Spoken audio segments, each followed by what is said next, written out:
Halo anak-anak, apa kabar? Luar biasa ya, tetap rajin belajar ya. Hari ini kita akan belajar pendidikan agama dan budi pekerti agama Katolik dengan tema para gembala. Sebelum kita memulai pelajaran, kita berdoa terlebih dahulu ya anak-anak. Sikap berdoa yang baik. Dalam nama Bapa dan Putra dan Roh Kudus. Amin.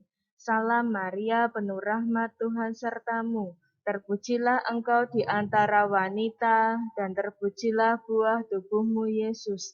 Santa Maria, Bunda Allah, doakanlah kami yang berdosa ini, sekarang dan waktu kami mati. Amin. Santo Petrus Canisius, doakanlah kami. Amin. Dalam nama Bapa dan Putra dan Roh Kudus. Amin. Nah, sebelum kita lanjut ke materi, siapkan dulu buku tulismu dan alat tulismu. Anak-anak, tadi kita sudah mengetahui tema kita adalah para gembala. Di sini Bu Guru akan menjelaskan gembala adalah orang yang pekerjaannya menjaga kambing dan domba. Mereka sering berada di padang rumput sambil menggembalakan kambing dan dombanya. Mereka merupakan kelompok orang yang sederhana. Anak-anak, simak cerita berikut ya. Walaupun agak banyak, tetapi anak-anak harus memperhatikan dan menyimaknya. Judulnya, para gembala mendapat kabar gembira dari malaikat. Diambil dari Injil Lukas, bab 2, ayat 8 sampai 20. Tidak jauh dari gua kandang hewan itu, para gembala sedang menjaga kawanan domba mereka.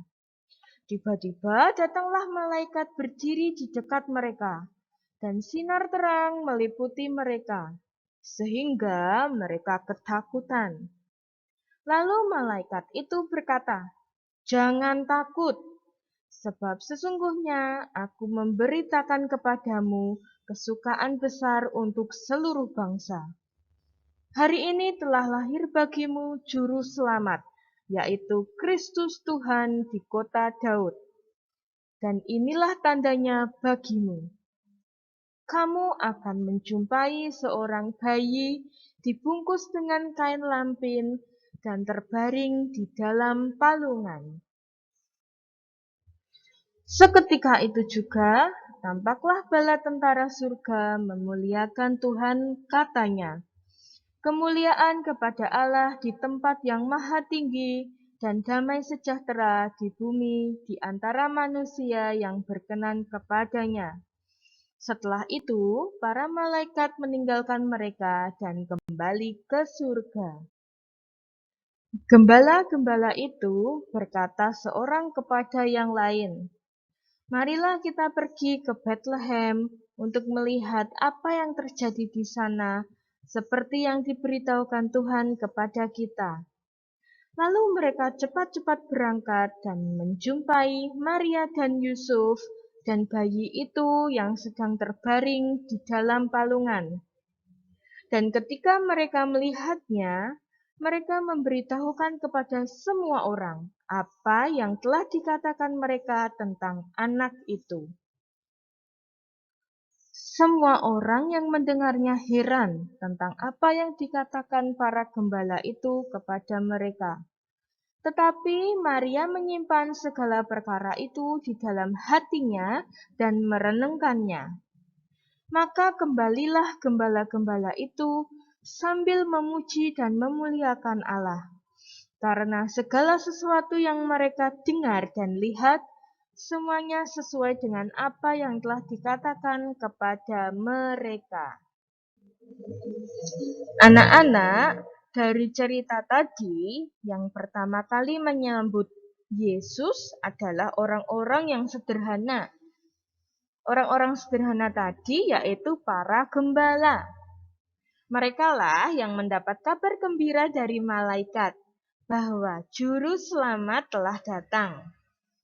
Mereka pun gembira dan memuji Tuhan, serta mewartakan kelahiran Yesus kepada semua orang. Yesus datang untuk semua orang. Yesus tidak membedakan yang miskin ataupun yang kaya. Semua orang dicintainya.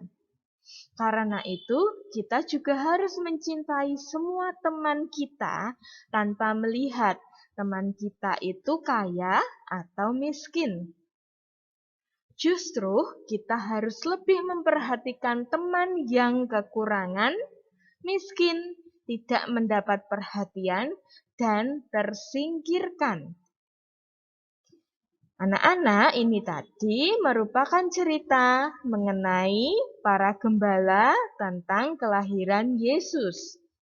Setelah anak-anak mendengarkan cerita dan mendengarkan kesimpulan dari cerita tersebut, mari kita tengok slide selanjutnya.